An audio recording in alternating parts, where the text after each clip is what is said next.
ॐ अज्ञानतिमिरान्धस्य ज्ञानाञ्जनशलाकया चक्षुरुन्मिलितं येन तस्मै श्रीगुरुवे नमः।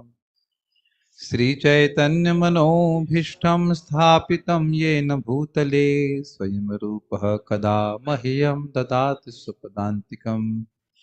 वन्देऽहं श्रीगुरो श्रीयुतपदकमलं श्रीगुरून् वैष्णवांश्च श्रीरूपं साग्रजातं सहगण रघुनाथान्वितं तं सजीवं साद्वैतं सावधूतं परिजनसहितं कृष्णचैतन्यदेवं श्रीराधा कृष्णपादान् सहगण ललिता श्रीविशाखान्वितंश्च हे कृष्णा करुणा सिन्धु दीनबन्धु जगत्पते गोपेश गोपिका कांता राधा कांत नमोस्तुते।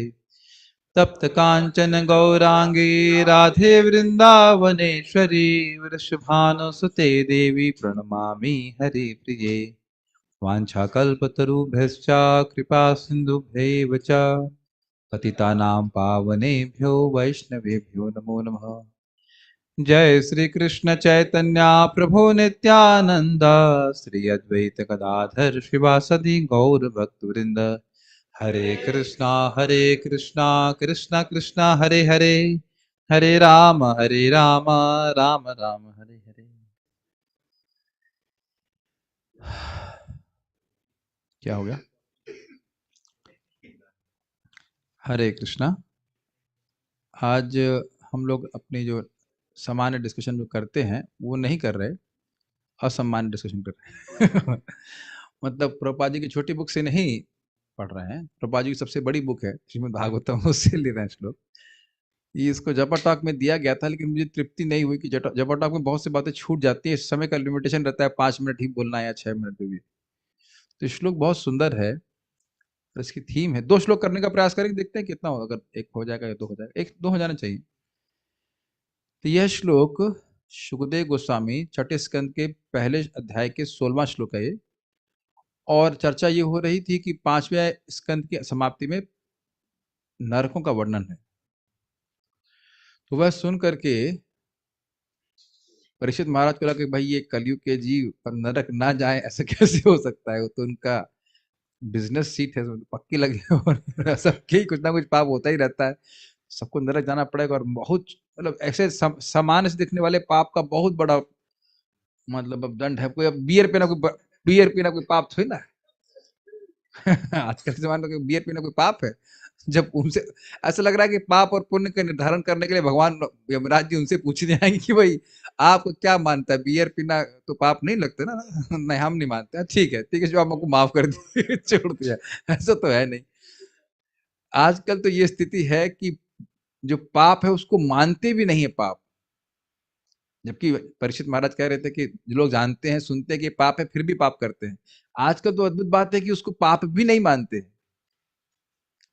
और कहते हैं स्वर्ग नरक इत्यादि। यहाँ पे तो बड़े दुखी थे, मतलब वो चिंतित हो गए कि भाई लोगों का पाप से निस्तार कैसे होगा। वैष्णव है तो उसी प्रसंग में पूछा था कैसे होगा, तो उन्होंने कहा प्रायश्चित करना चाहिए। कहते हैं प्रायश्चित तो फायदा नहीं है, प्रायश्चित तो बिल्कुल मन्ने कुंजर शौचवत, वो हाथी के स्नान करके आए बाद फिर मिट्टी डाल लेता। फिर कहते हैं ज्ञान ज्ञान के द्वारा करी, तो कहते हैं वहां पे उदाहरण दिए किसका? बांस की झुरमुट का। बांस को काट देते हैं, जला देते हैं, लेकिन फिर से बांस निकल आता है। तो अविद्या का पूर्णतः नाश नहीं होता, अविद्या जो पाप का कारण होती है। तो हमारा विषय यहाँ पे है कि भक्ति के द्वारा जितना जीव शुद्ध होता है उतना और किसी से शुद्ध नहीं होता है। तो आप समझ सकते हैं कि सब बोलने का प्रयोजन क्या है। भक्ति को ही परम साधन के रूप में स्थापित किया जाए, ये भागवत कर रही है। और कोई साधन इसके सामने टिकता नहीं है। तो ये पहले हम जो आज चर्चा कर रहे हैं श्लोक की, इसका विषय है कि भगवान कृष्ण को की भक्ति करने से जिस प्रकार से जीव शुद्ध होता है उस प्रकार से और किसी साधन से होता नहीं। तो उससे शिक्षा क्या प्राप्त होगी? और कोई साधन मत करो। ये सीधी सीधी बात है। लेकिन बहुत सारी बातें हैं यहाँ पे, इसको हम चर्चा करने का प्रयास करेंगे। मेरे पीछे आप बोलिए। न तथा हि अगवान् राजन् न तथा हि अगवान् राजन् पूयेता तप आदिभिः पूयेत तप आदिभिः यथा कृष्णार्पित प्राणः यथा कृष्णार्पित प्राणस् तत्पुरुष निषेवया तत्पुरुष निषेवया न तथा हि अगवान् राजन् न तथा हि अगवान् राजन् पूयेत तप आदिभिः पूयेत तप आदिभिः यथा कृष्णार्पित प्राण यथा कृष्णार्पित प्राणस् तत्पुरुष निषेवया तत्पुरुष निषेवया न तथा हि अगवान् राजन् न तथा हि अगवान् राजन् पूयेत तप आदिभिः पूयेत तप आदिभिः यथा कृष्णार्पित प्राण यथा कृष्णार्पित प्राणस् तत्पुरुष निषेवया तत्पुरुष निषेवया न तथा हि अगवान् राजन् पूयेत तप आदिभिः न तथा हि अगवान् राजन् पूयेत तप आदिभिः यथा कृष्णार्पित प्राणस्तत्पुरुष निषेवया यथा कृष्णार्पित प्राणस्तत्पुरुष निषेवया यत् न तथा हि अगवान् राजन्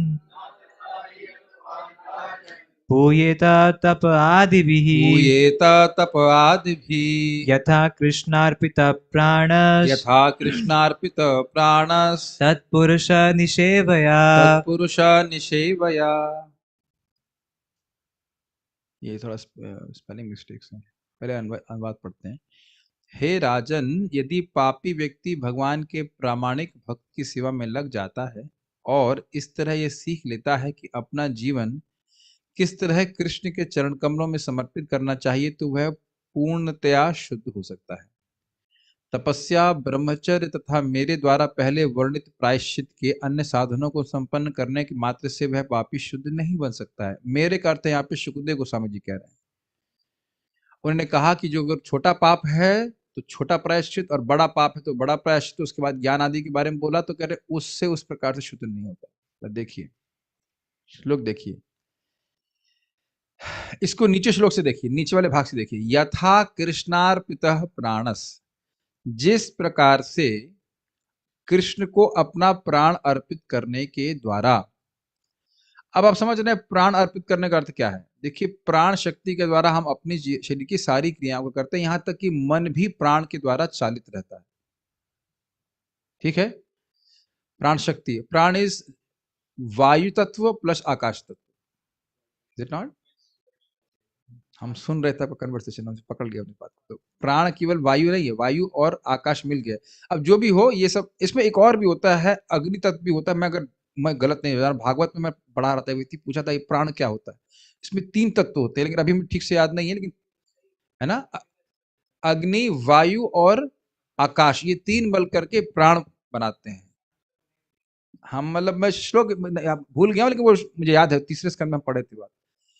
तो इससे हमारा हर क्रिया क्रियान्वित हो रही है शरीर की।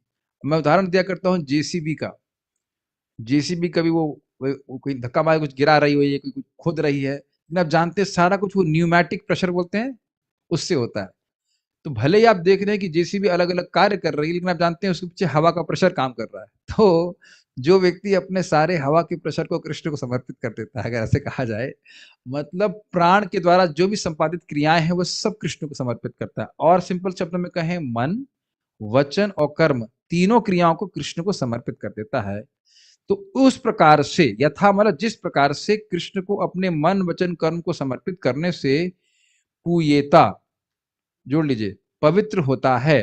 कौन पवित्र होता है? अगवान, एक पापी व्यक्ति जिस प्रकार से अपने मन, वचन, कर्मों को कृष्ण को समर्पित करने से शुद्ध होता है, न तथा तप आदि भी पूयेता, न तथा ही तप आदि भी पूयेता, उस प्रकार से तप आदि, तपस्या, ब्रह्मचर्येण, शमेन च नियमेन, शमेन च दमेन च इत्यादि, और तपस्या आदि के द्वारा, या प्रायश्चित आदि भी जोड़ लीजिए उसमें, उसके द्वारा वह नहीं शुद्ध होता। किसको संबोधित कर रहे हैं? राजन अर्थात परीक्षित महाराज को। श्लोक समझ पा रहे हैं? जिस प्रकार से, अभी हमने तत्पुरुष निषेवा को नहीं रखा है, बस खाली इतना रखिए, जिस प्रकार से कृष्ण को अपने मन, वचन, कर्म समर्पित करने से, मतलब उनकी सेवा करने से अपनी इंद्रियों के द्वारा, जीव शुद्ध होता है। कैसा जीव? अगवान, जो पापी व्यक्ति है वह शुद्ध होता है। उस प्रकार से तपस्या आदि के द्वारा शुद्ध नहीं होता है, अर्थात तपस्या से शुद्ध होता है लेकिन उस प्रकार से शुद्ध नहीं होता। उस प्रकार का अर्थ है कि अविद्या का पूरी तरह से निर्मूलन नहीं होता, पाप की वासना बनी रहती है। कुछ परिस्थितियां आएंगी तो फिर पाप का बीज अंकुरित हो जाएगा। हाँ, वो सीड नष्ट नहीं होता है। Does that make sense?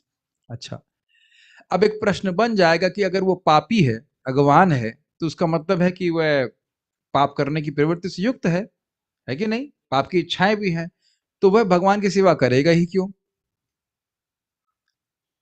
Does it make sense? ये देखिए, जो मैं बोल रहा हूँ वो होते हुए दिख रहा है कि नहीं? भाई यहाँ पे जो मुर्गा मांस खा रहे हैं, शराब खा रहे हैं, पी रहे हैं, जो भी कुछ कर रहे हैं, तो वो तो आपको नहीं दिख रहा है कि भगवान की सेवा करने में इच्छुक है। तो इसलिए बोल रहे हैं तत्पुरुष निषेवया। समझ आ गया? जब वह भगवान के भक्तों का जान अनजान किसी तरह संग करते हैं, अगर एकदम रूट पे चले जाए कि वह सेवा करना शुरू कब किया, तो बहुत बार तो पता भी नहीं होता कि हम सेवा कर रहे हैं। ये बात पता होगी आपको। पहली जो चीज इंस्टॉलमेंट है वो है सताम कृपा, भक्तों की कृपा प्राप्त हो जाती है।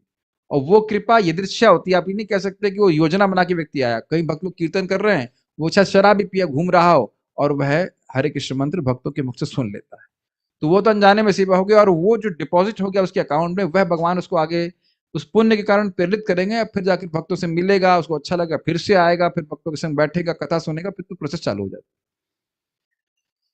तो एक बात तो ये है, एक से एक और शिक्षा यह प्राप्त हो रही है कि पापी व्यक्ति हो या कितना हो पापी व्यक्ति हो, जब कह रहे हैं कि उस तरह से शुद्ध नहीं होता, तो मतलब ये जो प्रक्रिया है कृष्ण को अपने प्राण अर्पित करने की, वह सभी को शुद्ध करने वाली है। ये शिक्षा देख रहे हैं कि नहीं?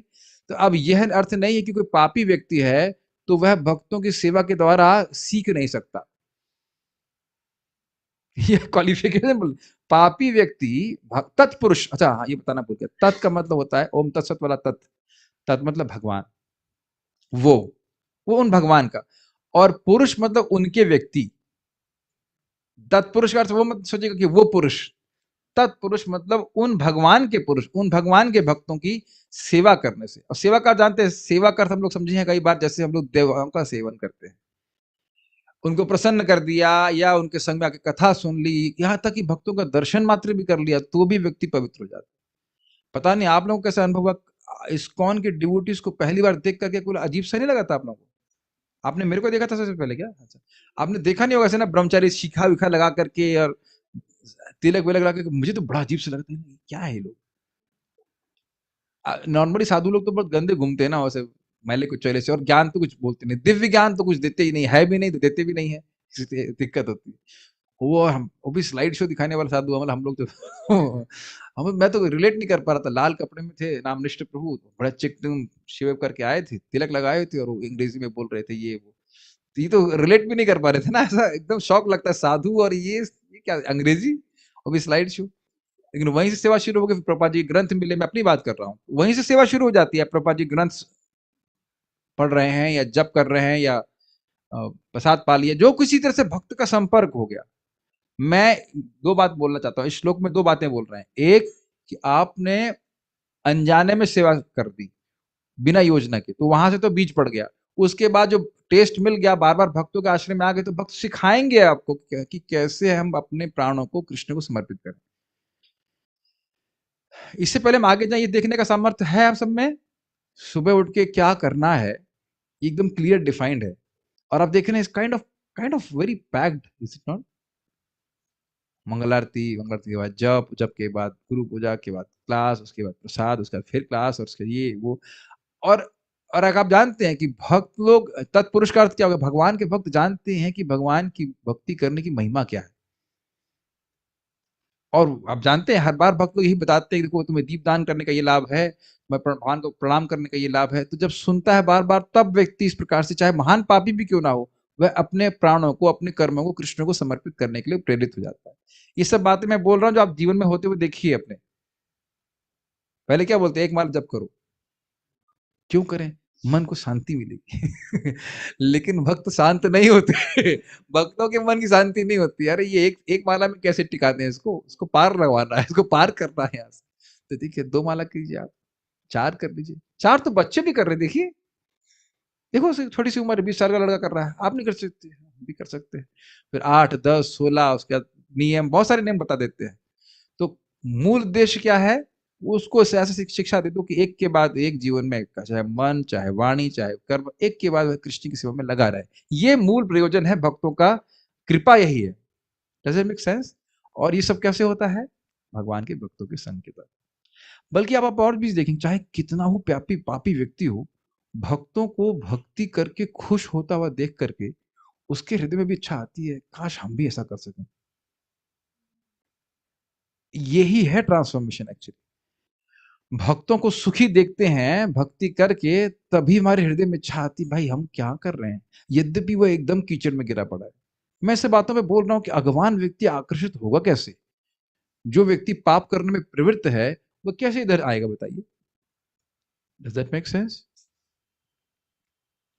बहुत बहुत सारी व्याख्या हो सकती है। एक देखिए और बात भी है, ऐसे विचार कीजिए, प्रभुपाद जी कीर्तन कर रहे थे, टॉम कौन सा, टॉम स्किन्स स्कैर, कितना मुश्किल नाम है वो। सोचिए प्रभुपाद जी कीर्तन कर रहे हैं, कोई नहीं है, ना मृदंग प्लेयर ना कुछ, केवल करताल से अकेले कीर्तन कर रहे हैं। अब वो कितने पापी थे, एकदम प्रैक्टिकल दिख रहा है। नशे में क्या, ड्रग्स में धुत है, एलएसडी क्या होता है हम जानते हैं, पूरा उसमें धुत, और उसमें वो हरे कृष्णा कर रहे हैं। अब बताइए वहां कौन सी प्रभुपाद जी की वो सेवा कर रहे हैं?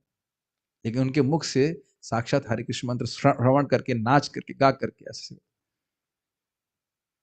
और आप सब जानते हैं कि 1 साल तक प्रभुपाद जी ने हिप्पियों को खिलाया, प्रसाद खिलाया।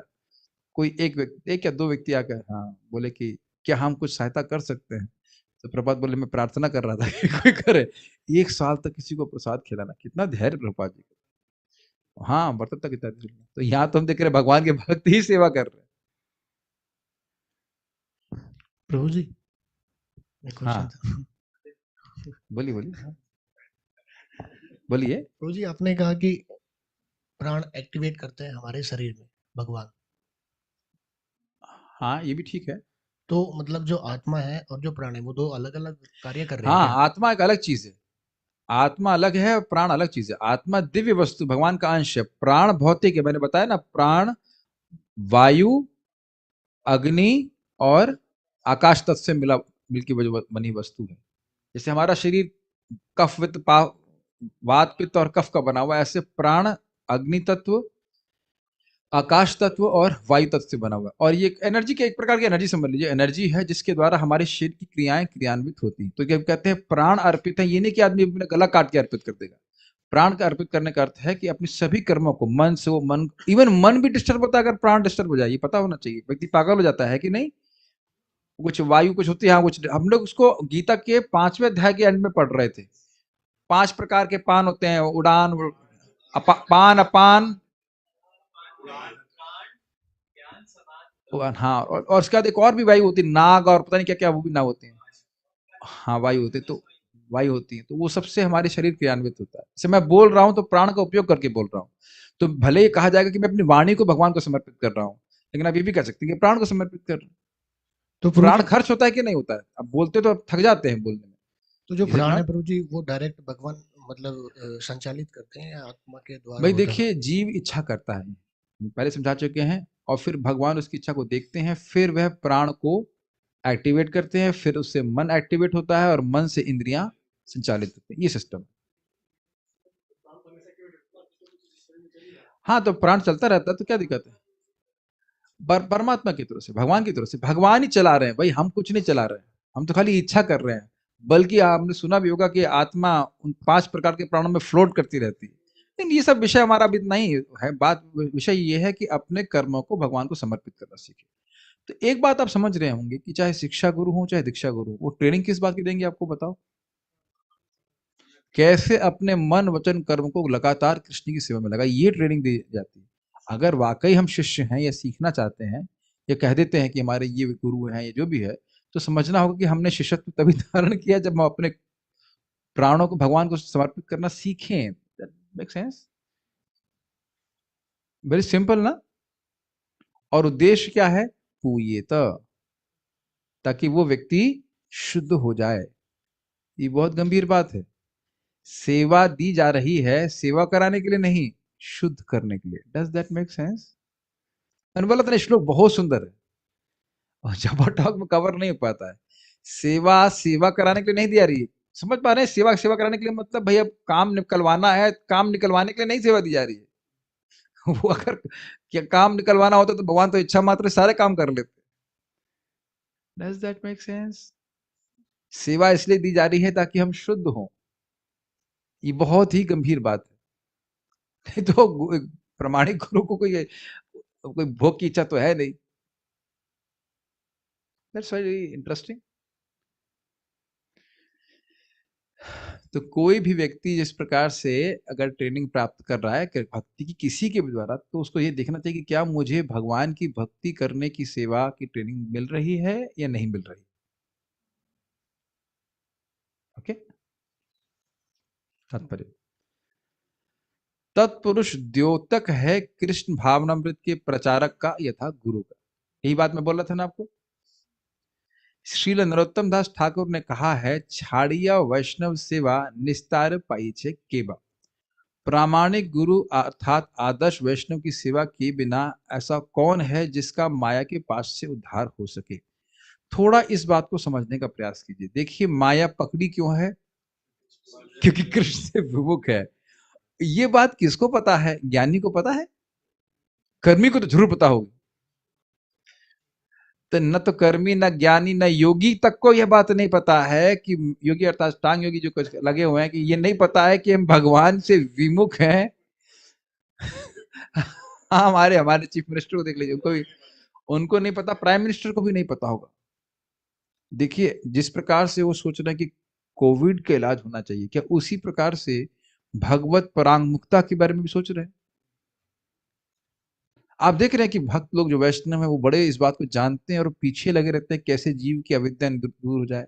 देख रहे हैं कि नहीं? जब किया कि नहीं, प्रसाद क्यों, प्रसाद ही खाओ, भागवत क्लास में क्यों नहीं आए, या आओ। डांटते तो नहीं, लेकिन ऐसे कंसर्न रहते हैं। Does that make sense?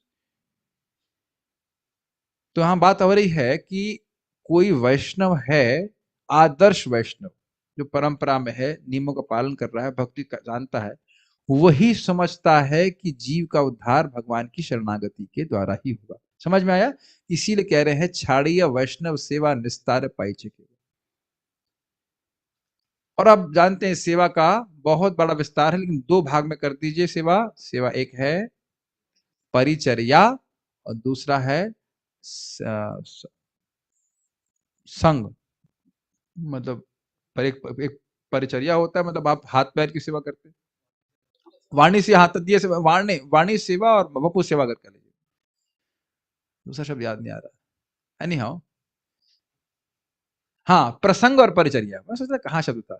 प्रसंग मतलब बैठ करके भगवान के बारे में श्रवण करना, और परिचर्या मतलब कोई जल देना, ये जो और उसकी आवश्यक वस्तु है इसको पूरा करना। इस प्रकार की सेवा करने से, निस्तार नहीं करने से, छाड़िया वैष्णव से, वैष्णव की सेवा छोड़ करके किसका निस्तार हुआ है? तो ये स्पष्ट बात है कि भगवान कृष्ण की सेवा, समझ रहे हैं लिंक? कृष्ण की सेवा करके ही वह शुद्ध होगा पूर्णतः। बिना पूर्णतः शुद्ध हुए वापस आ नहीं सकता भगवान के धाम। और वो होगा कब? जब वह भक्तों की सेवा करेगा। अब मेरी बात आप समझे होंगे, सेवा का दोनों अर्थ से ले लेना होगा। खाने पीने के लिए देना, सब कुछ करना, और उसके बाद मुख्य है भक्तों के संग में आकर के श्रवण कीर्तन करना।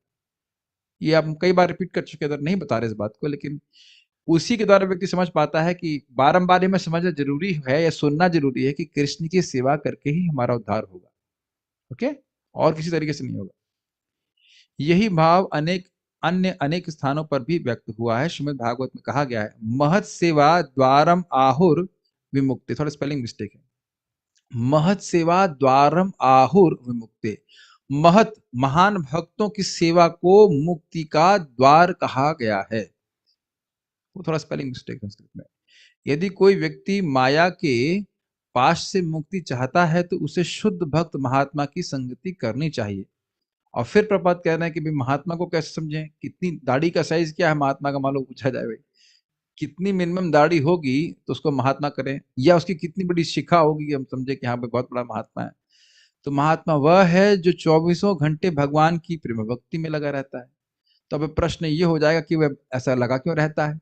उसको उत्तर प्रपात कह रहे हैं, भगवद गीता में कृष्ण कहते हैं, महात्मानस्तु मां पार्था दैवीं प्रकृतिमाश्रिताः भजन्ते अनन्य मनसो ज्ञात्वा भूतादिमव्ययम्। इससे पहले वाला श्लोक है, क्या श्लोक है इसके पहले वाला?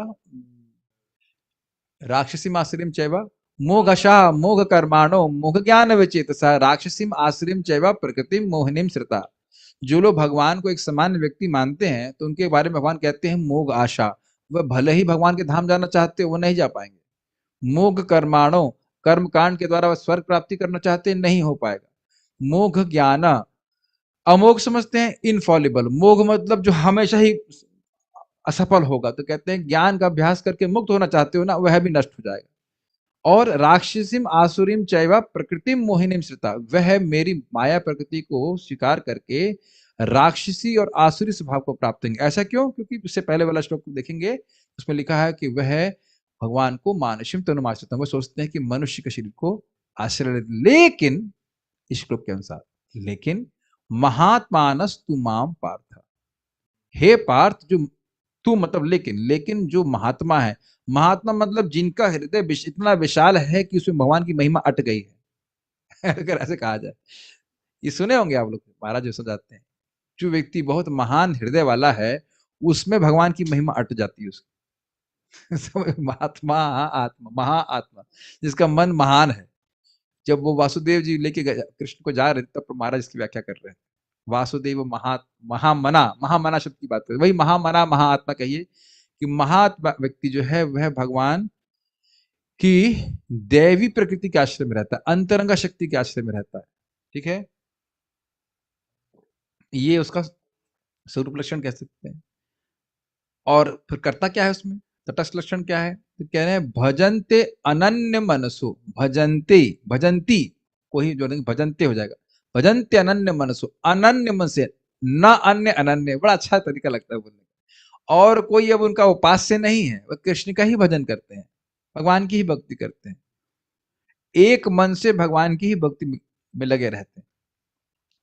ऐसा क्यों है? कहते हैं ज्ञात्वा भूत आदिम अव्ययम। भूत का अर्थ आप समझ सकते हैं, भूत का अर्थ जीव भी होता है, भूत का अर्थ होता है सृष्टि का सारा तत्व जितने कुछ भी है, तो उन सभी के आदि हैं और अव्यय हैं। सब कुछ भगवान से आया है, लेकिन भगवान इतने अद्भुत हैं कि वो कुछ कम नहीं होते। तो ऐसे विलक्षण भगवान की समझ करके वह सेवा करते हैं। आप समझ सकते हैं कि ऐसे भक्तों को भगवान का ज्ञान होता है, इसलिए कह रहे हैं ज्ञात्वा, शास्त्र के द्वारा श्रवण करके वह निर्णय कर लेते हैं कि कृष्ण ही भजनीय है।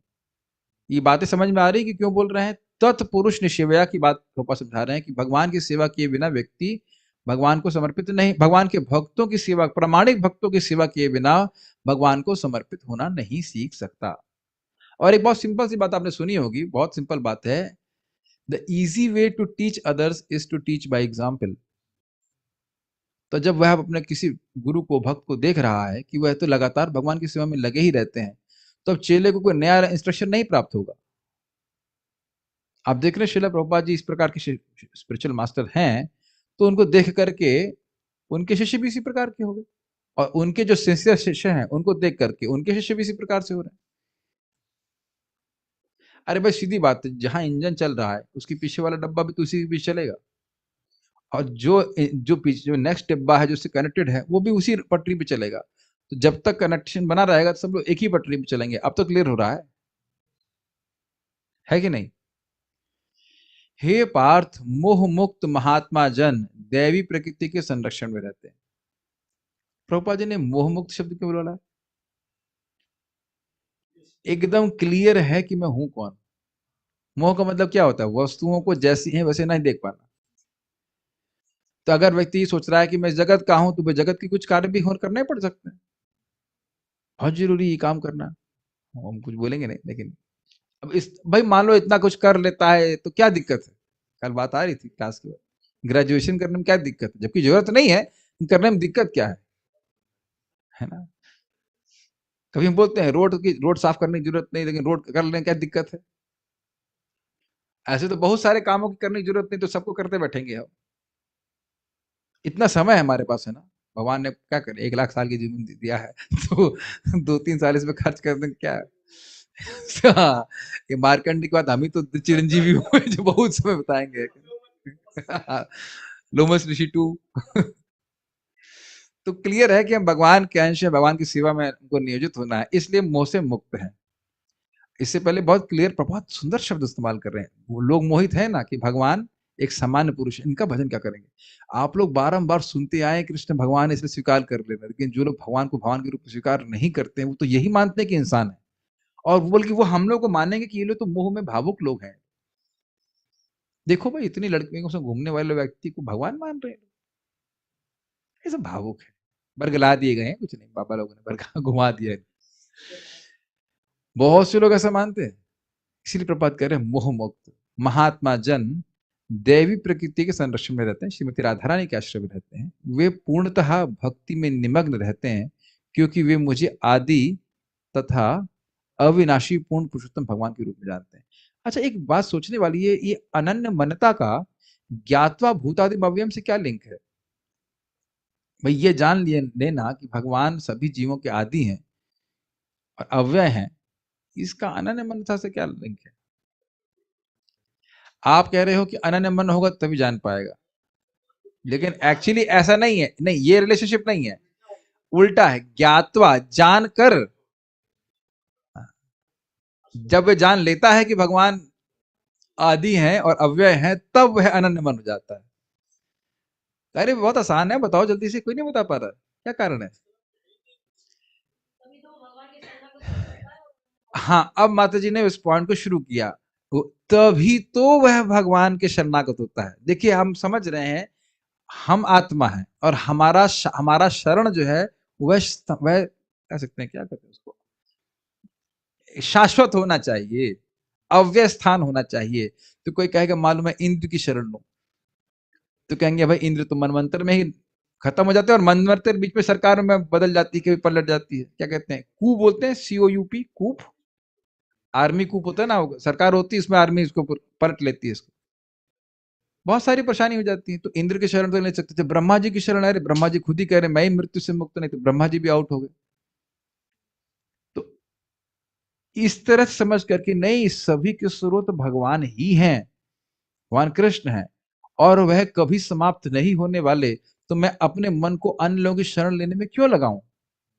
बहुत बहुत महत्वपूर्ण श्लोक है।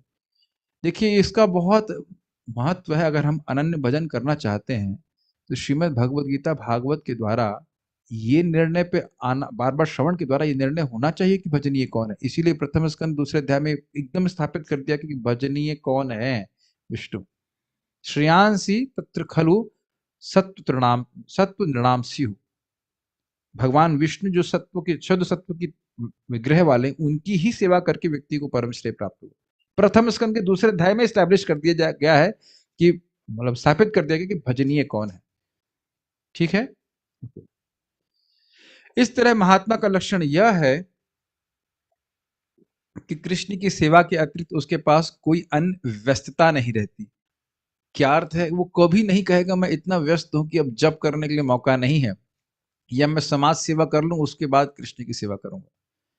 मैं इसलिए बात बोल रहा हूं क्योंकि समाज में बहुत सारे महात्मा, तथाकथित महात्मा घूम रहे होते हैं, जिनको हम महात्मा मानते हैं, लेकिन वह कृष्ण के प्रति बिल्कुल विमुख रहते हैं। गलत तो नहीं कह रहे हैं।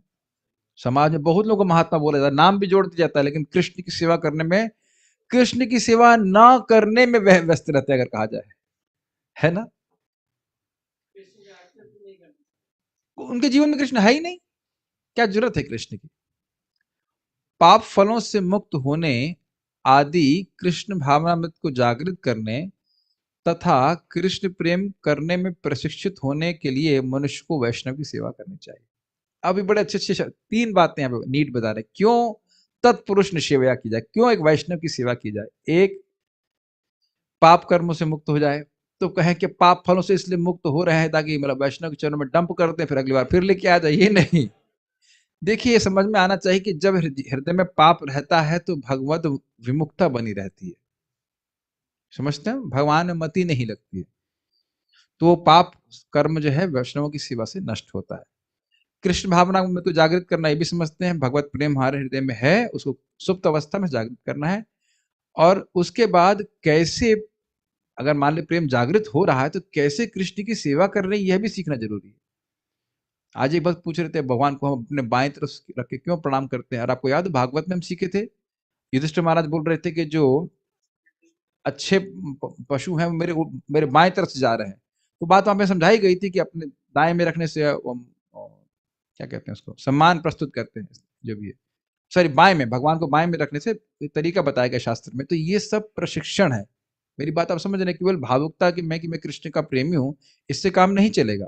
शास्त्र के अनुसार गुरु शिक्षा देते हैं कि भाई तुम ऐसे प्रणाम करो, ऐसे ये काम करो, ये काम करो। इस प्रकार से अपराधों से बचता है व्यक्ति, तो प्रगति कर पाता है। ठीक है, एक बात ध्यान देना होगा कि जिज्ञासा क्या करनी है, ये भगवान के शब्द हैं चतुश्लोकी भागवत में, भक्ति में प्रगति कैसे करूं, अपराधों से कैसे बचूं, अन्वय व्यतिरेकाभ्याम यत् स्यात् सर्वत्र सर्वदा। हर समय हर जगह केवल यही तो जिज्ञासा करनी है, भक्ति में कैसे प्रगति करूं, अपराध से कैसे बचूं। अगर ऐसा करेंगे तो तीव्र प्रगति हो जाएगी कि नहीं? सिंपल ना। ये आप चक्रवर्ती पाद की टीका देखेंगे, उसमें ये श्रीमद् भागवतम चतुश्लोकी भागवतम का आखिरी श्लोक है शायद, वो ये श्लोक है ना, ये यत् सर्वत्र सर्वदा, यही जिज्ञासा करते रहना। और है क्या प्रयोजन? यही कर ही रहे, भगवान की भक्ति में कैसे प्रगति करें और भगवान की भक्ति में हमारा ह्रास नहीं हो, यही चीज करना है, सीखना। इसकी शिक्षा गुरु देते हैं। ठीक है, यह महात्मा की सेवा का फल है। क्या फल है जरा बताइए? पाप कर्मों का विनाश, सुप्त कृष्ण भावनामृत की जागृति और भगवत प्रेम में प्रशिक्षित होना। कैसे प्रेम, भगवान से कैसे प्रेम करूं और उस प्रेम के अनुसार कैसे सेवा करूं कृष्ण की, यह सीखना हो। ठीक है, मुझे याद है कि एक बार भरतपुरम कार्यक्रम करने गए, तो एक भक्त भगवान को माला ऐसे अर्पित की जैसे हम लोग भोग लगाते हैं, प्लेट में ऐसे करके याद आ रहा है, मैं नाम नहीं ले रहा। हमने कहा फिर भगवान को माला ऐसे अर्पित नहीं की जाती, फोटो पे माला चढ़ाई जाती है, आप भगवान को खिला नहीं रहे माला। छोटी छोटी बात भक्तों को सिखाना पड़ता है। ठीक है, निसंदेह यदि कोई शुद्ध भक्त की सेवा में लग जाता है तो उसके पापमय जीवन के सारे फल स्वतः नष्ट हो जाते हैं। उसको अलग से करने की अलग से प्रयास करने की जरूरत नहीं। भक्ति की आवश्यकता पापों के तुच्छ ढेर को नष्ट करने हेतु ही नहीं, अपितु कृष्ण के प्रति हमारे सुप्त प्रेम को जागृत करने के लिए भी पड़ती है। ये थोड़ा समझने का प्रयास कीजिए, ये तो सब समझ में ही रहे होंगे कि हम लोग भगवान का नाम पाप नाश करने के लिए नहीं समाप्त कर रहे हैं, इस्तेमाल कर रहे हैं। एक ही नाम से अनंत जन्म के पाप नष्ट हो जाते हैं। ये तो कई बार बोला जा चुका है, बार बार हरे कृष्णा कृष्णा कृष्णा हरे हरे, हरे राम राम राम हरे हरे। क्यों कर रहे हैं? ताकि हमारी भक्ति बढ़े। उससे क्या होगा? भक्त्या माम अभिजानाति और भक्त्या संजातया भक्त्या। दूसरे लोग समझते हैं आप भक्ति के द्वारा भगवान को जानोगे, तो वह भक्ति कैसे प्राप्त होगी? भक्ति के ही द्वारा। ये बात आ ही रही है, तो समझ गए हम भक्ति कर रहे हैं, सीख रहे हैं, पाप नाश करने के लिए नहीं। कहे भाई एटम बम फोड़ने जा रहे हैं, किस लिए जा रहे हो? अरे भाई वो हमारे रूम में चींटियां आ गई, चींटियां आ गई। कितनी आ गई? 2 चींटियां आ गई हैं, इसलिए उनको मारने के हम एटम बम लेके जा रहे हैं। तो एटम बम क्या, वो पटाखा भी फोड़ेंगे ना तो भी व्यक्ति हंसेगा। जो दिवाली का पटाखा है वो भी फोड़ेंगे, कहेंगे इससे हम चींटी मारेंगे, वैसे नहीं करना चाहिए, हत्या नहीं करना चाहिए चींटी की, तो वह भी बेवकूफी कहलाएगी, मूर्खता कहलाएगी। तो पाप नाश करने के लिए भगवान का नाम उच्चारण करना, ये नाम के प्रति अपराध है। क्या बात उसको कर रहे हैं? वो तो भगवान की भक्ति बढ़ाने के लिए। अब एक और बात यहाँ पे आ जा रही है, आपने सुना होगा, तत्र मूल्यम लौल्यम एकम, जन्म कोटि सुकृतिर भेन लभ्यते। हजारों करोड़ों जन्मों की सुकृति के बाद भी भगवान की प्राप्ति नहीं होती है, केवल लौल्य होता है भगवान को प्राप्त करने का, तब वह प्राप्ति होती है। परम पूज्य वृंदावन चंद्र महाराज बड़ी सुंदर बात बोले, आप लोग, वो महाराज कभी प्रवचन में नहीं बोले, व्यक्तिगत में को बोले, बड़ा अच्छा लगा मुझे। तो कह रहे थे कि भक्ति लौल्य जागृत नहीं करा देगी। बात बहुत सिंपल है, बड़ी इंटरेस्टिंग है। इस समय हमारी बहुत लालसा होती है ना, ये मिल जाए वो मिल जाए, और वो सहज लालसा होती है। देखते हैं एकदम से लालसा हो जाती है, ये वस्तु प्राप्त हो जाए, ये मिल जाता तो बड़ा अच्छा होता, ये हो जाता वो हो जाता। उस प्रकार से लालसा कृष्ण को प्राप्त करने की मतलब बुझी बुझी सी है, अभी तो उतनी नहीं है।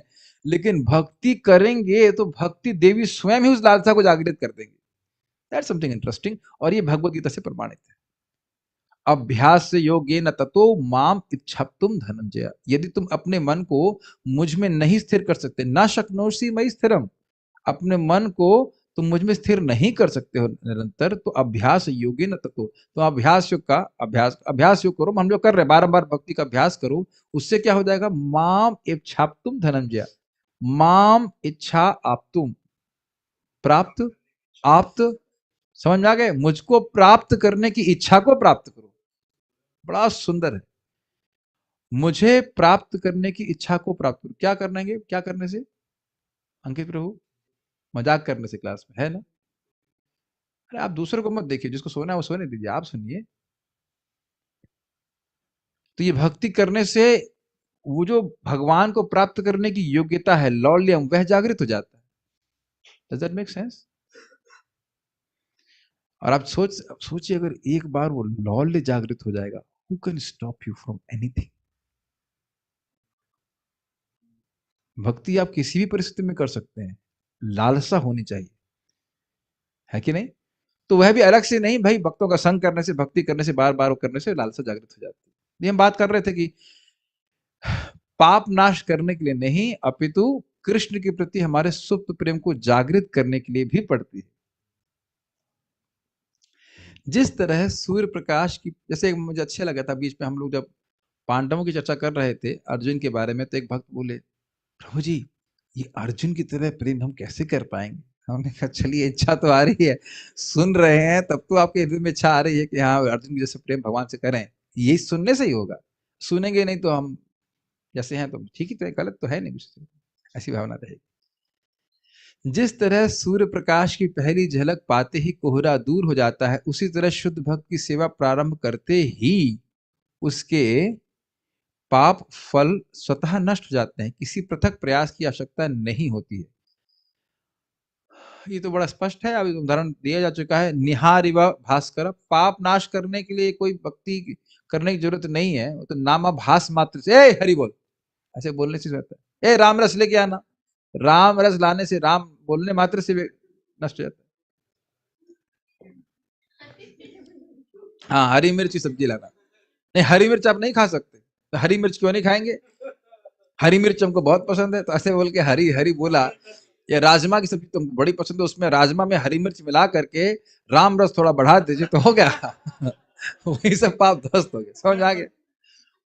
या फिर आप लोग संस्कृत तो 8वीं में पढ़े हैं, रामः रामौ रामाः, राम क्या क्या, रामम राम रामहु, जो भी है, रामाभ्याम, तो मैं सोचा था सारे पाप तो वहीं ध्वस्त करवा दिए गए थे, है ना? तो वो सब करने के लिए नहीं है। लेकिन हाँ, एक बात जरूर है कि इस तरह से अनजाने में भी नाम उच्चारण करने से भक्ति बढ़ती है।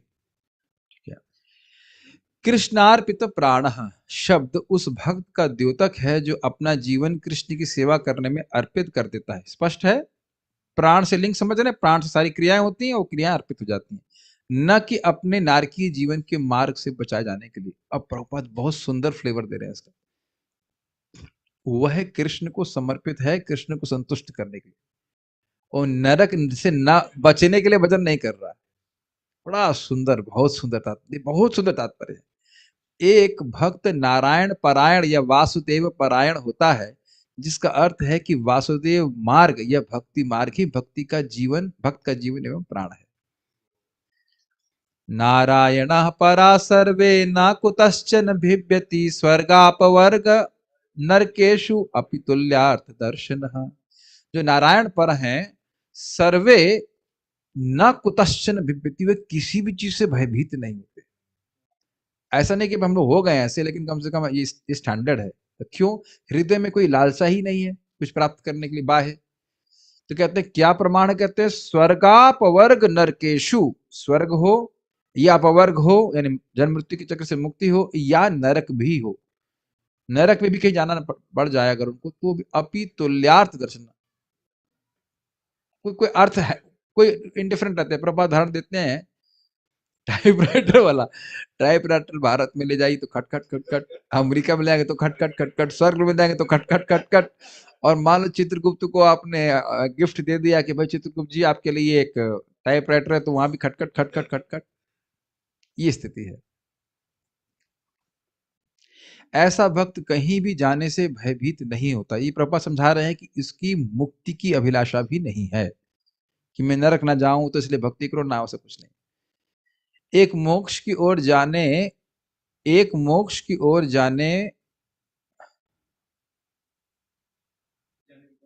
जाने का उच्च लोगों का मार्ग है और दूसरा नरक लोकों में जाने का है, किंतु नारायण परायण भक्त को जहां भी भेजा जाए वह निडर रहता है। ये बहुत बड़ी बात है, एक्चुअली बहुत बड़ी बात है। ये हम लोग अब इस स्तर पे है नहीं कि मत सोच लीजिएगा कि नारायण परायण भक्त में आपका फिल इन द ब्लैंक्स में although not mentioned but it's my name actually understood, ऐसा नहीं सोचना चाहिए। अभी उठा के भेज दिया जाए कि चलो आपको अफ्रीका जा प्रचार करना, तो हालत खराब हो जाएगी। या अमेरिका जाना, अमेरिका कोई नरक से कम है क्या, बताइए। बहुत डर लगता है, हम भक्ति से च्युत हो जाएंगे। लेकिन जो वाकई ऐसे प्रभुपाद जी को कोई भय नहीं था, कोई भय नहीं था। तो वाकई जो नारायण प्रणायण भक्त है उसे कोई भय नहीं होता कि मैं वहां पे जाऊंगा तो खाना कौन देगा। श्रील प्रभुपाद जी के शिष्य भी ऐसे कर चुके हैं।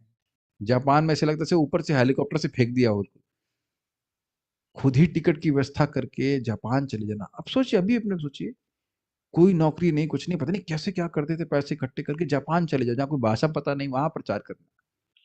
कौन सुनेगा, और कोई इंस्टीट्यूशन भी स्टैब्लिश नहीं। जैसे मैं यहाँ से इंडोनेशिया गया था, कुटीचक स्टाइल में, यहाँ से पता है कि कौन से मंदिर में रुकेंगे, कहाँ खाने खाने क्या मिलेगा, सब व्यवस्था। पहुंचे तो तुरंत स्वागत हो रहा है, बढ़िया से खिलाया पिलाया गया, है कि नहीं। यहाँ से दूसरे मंदिर जाके तो लेटर लेके जाते हैं, कुछ पैसा भी रहता है, कुछ खाने को मिल जाए कम से कम। लेकिन प्रभुपाद जी भाई, हम किसी की श्रद्धा है तो कर सकता है। प्रभुपाद जी बोले कि ऐसे कोई व्यक्ति कहीं भी प्रचार करने जा रहा है बिल्कुल कृष्ण पे आश्रित रहकर, तो मैं उसके चरणों की धूल अपने माथे पे लूंगा। प्रभुपाद जी के शब्द हैं, लेकिन हम ऐसा कर नहीं सकते। हम एटलीस्ट मैं नहीं कर सकता। किया है ब्रह्मानंद लोग अफ्रीका गए, क्या नाम है, परम पूज्य भक्ति तीर्थ महाराज ब्लैक बॉडी में रशिया चले गए प्रचार करने, जहां वो अलग दिख जाएंगे एकदम। हाँ यही महात्मा है, ये महात्मा है, दिख जाएगा, है कि नहीं। अद्भुत है ना। ऑल डिपेंड्स कि वो खुद बोलते हैं कि प्रभुपाद जी के समय में जो हम लोग कर ली वो अब नहीं कर सकते। उस प्रकार का, इस प्रकार की निर्भयता प्रभुपाद उनके जीवन में दी थी। हाँ वो तो बोला, जो है जिसकी श्रद्धा उस प्रकार से रहे। लोग तो इतना ही डर जाते हैं, अरे तुम आश्रम ज्वाइन कर लोगे तो क्या होगा, उनमें निकाल देंगे तो ये होगा, उस तो तुमको स्मार्टफोन कर चार्ज भी ना दे, रिचार्ज भी नहीं करवाए, पता नहीं क्या है, हजार तरह के डर है। चलिए जो भी है, लेकिन ये बात यहाँ पे है। अब जानते हैं कि ये निडरता भी भगवान ही अंदर से स्फुरित करा रहा है। वह जहां भी रहे एकमात्र कृष्ण का स्मरण करना चाहता है, अन्याभिलाषिता शून्य। ऐसे भक्त को नरक तथा स्वर्ग की चिंता नहीं सताती, वह तो केवल कृष्ण की सेवा करने में लीन रहता है। जब भक्त को नारकी दशा में डाल दिया जाता है तो वह उसे कृष्ण की कृपा मानता है। तत्तेनुकंपाम सुसमीक्षमाणा भुंजान एवात्म कृतम विपाकम हृदवाग पुरभिर्विदधन नमस्ते जीवित यो मुक्ति पदे सदा भाई। बहुत अच्छा श्लोक है, इसकी व्याख्या तो अपने आप में पूरा एक चैप्टर हो जाए, मतलब क्लास हो जाएगी। लेकिन एक बात यह है कि अगर दुखमय स्थिति में भक्त को डाल दिया जाता है, इस प्रकार के भक्त को, तो वह कोई कंप्लेन नहीं करता, वो उसके उससे निवृत्ति का भी इच्छा नहीं करता। हम लोग इस स्तर पे हैं नहीं। हाँ, इतना हम लोग है कि हमारे को जो भी सुख दुख आए उसके लिए आवश्यक कार्य करके जो भी उसकी निवृत्ति करने के लिए हो करना पड़े, फिर भी भगवान की भक्ति करते रहे, यह भी बहुत बड़ी बात है। समझ पा रहे मैं क्या कह रहा हूं। सुख दुख आए उसके लिए जो आवश्यक है वो कर लें, और उसके बाद ही भक्ति करते नहीं, बहुत बड़ी बात है। दुख आए और उसकी निवृत्ति करने का भी प्रयास ना करें, ये तो बहुत उच्च स्तर है। और हर व्यक्ति को अपने स्तर के अनुसार ही कार्य करना चाहिए। सर मैंने बता ही चुका हूँ ना, क्या नाम है इनका, जयदेव गोस्वामी जी का हाथ पैर काट के कुएं में फेंक दिया, वो आज आवाज भी नहीं लगा रहे, वहीं अपनी कविता गीत गोविंद गा रहे हैं। और ये कठिन नहीं है। जैसे देखिए, पता नहीं आप लोगों का रूम कैसे सा रहता है, बहुत से लोग थोड़े विरक्त होते हैं, कपड़ा उधर फेंका फेंका हुआ है, कुछ अपने मस्त हैं, वो जी रहे हैं, ऐसे रहते हैं। हाँ हाँ। तो अब इस प्रकार का डिटैचमेंट जैसे हमारे कपड़ों से है या अन्य वस्तुओं से है, अगर आपका शरीर से हो जाए तो क्या कठिनाई है कि नहीं। मान लो मैं यहाँ बैठा हूँ, कोई मेरी धोती चुरा के लेके चला गया, तो उसमें क्या, ठीक है, लेकिन न्याय दे देंगे। अगर इस प्रकार का वैराग्य है तो कोई चिंता नहीं है। लेकिन अभी ऐसी स्थिति हमारी नहीं। वह विरोध नहीं करता कि ओह मैं कृष्ण का इतना बड़ा भक्त हूं, मुझे इस कष्ट में क्यों रखा गया। हम लोग तो बड़े भक्त हैं नहीं, सोचना शुरू कर देते हैं मुझ पे ऐसी परेशानी, मुझ पे, वाई मी, मैंने हाँ अनन्य मन से भजन करने वाला, निष्काम पराभक्ति में स्थित, विरक्त चूड़ामणि और भी बहुत सारी उपाधि ले सकते हैं, प्रातः स्मरणी वंजनी पुदनी है, बहुत सारे। मुझ पे ऐसा बहुत कृष्ण बहुत रूखे है। ठीक है, अब जान गया हूं कि कृष्ण भगवान, तो भक्ति तो उनकी करूंगा मैं, लेकिन है नहीं। उल्टे वह सोचता है कि यह कृष्ण की कृपा है, विरोध नहीं करता। ऐसा मनोभाव, अब देखिए, अब आप लोग सोच ही रहे होंगे कि ऐसा इतना दिव्य मनोभाव कैसे आ सकता है, तो कह रहे हैं ऐसा मनोभाव उसी भक्त के लिए संभव है जो कृष्ण के प्रतिनिधि की सेवा में अपने को लगाता है, सफलता का यही रहस्य। ये लाइन मुझे बहुत अच्छी लगी थी तात्पर्य की, कि इस प्रकार से महान भक्त का आश्रय लेकर के उनकी सेवा करता है, तो वो जो उनकी चेतना है वो उसमें ट्रांसफर हो जाती है। वो देख रहा है कि हमारे गुरु जी तो चाहे सुख हो, चाहे दुख हो, चाहे बुखार हो, चाहे खांसी हो, चाहे कुछ भी और परेशानी हो, वो सेवा करते रहते। मुझे याद है हमारे गुरु महाराज को यहाँ पे यात्रा आई थी, तो महाराज को बहुत तीव्र बुखार था, तो यहाँ से मुझे बोला गया था गिलोय लेके जाइए। तो गिलो लेके गए तो पता लगा मैंने खाए भी नहीं। मैं कहा लगता है आज तो महाराज क्लास नहीं करेंगे, देखा शाम को महाराज फिर क्लास कर रहे हैं। ऐसे बहुत सारे। परम पूज्य जयप्रदा का महाराज अस्पताल के बाहर आए, कहे अच्छा चलिए हम ट्रैवलिंग का next dest, when can I travel, when can I travel. बहुत से भक्तों का, एक नहीं बहुत सारे भक्तों का हम इस प्रकार से उदाहरण सुनते हैं, एकदम शरीर की चेतना के स्तर पे ही नहीं, वो उनको शरीर लग रहा है कि शरीर के स्तर पे है, लेकिन वो लगातार भगवान की सेवा में लगे रहते हैं। तो एक और बात आप देखेंगे, ऐसे व्यक्ति की सेवा करते तो व्यक्ति के हृदय में खुद भी लालसा आती है कि मैं भी काश ऐसा हो जाऊं। It's a very attractive thing, is it not? ये सब बातें हैं। तो हम लोग ने आज कुछ सुना इसके बारे में कि जिस प्रकार से जीव शुद्ध होता है। हाँ, एक और बात क्लियर हो रही कि भक्तों की सेवा करने से ही करने से ही इस प्रकार का अत्यंत शुद्धिकरण संभव है। ज्ञानी व्यक्ति तो जगत से मुक्त होना चाहता है, इस जगत के दुखों से मुक्त होना चाहता है। उसके पास ये चेतना नहीं आ सकती है कि चाहे मैं किसी भी परिस्थिति में रहूं भजन करता रहूं, ऐसा नहीं आ सकता। मुक्ति की इच्छा ही उसको प्रेरित कर रही है भजन करने की। उम्मीद है कि समझ पाए होंगे। टॉम, ओके, कोई कमेंट नहीं है। Any questions? Okay, so we shall stop here. Srimad Bhagavatam की जय, श्रील प्रभुपाद की जय, ताई गौर प्रेमानंदे।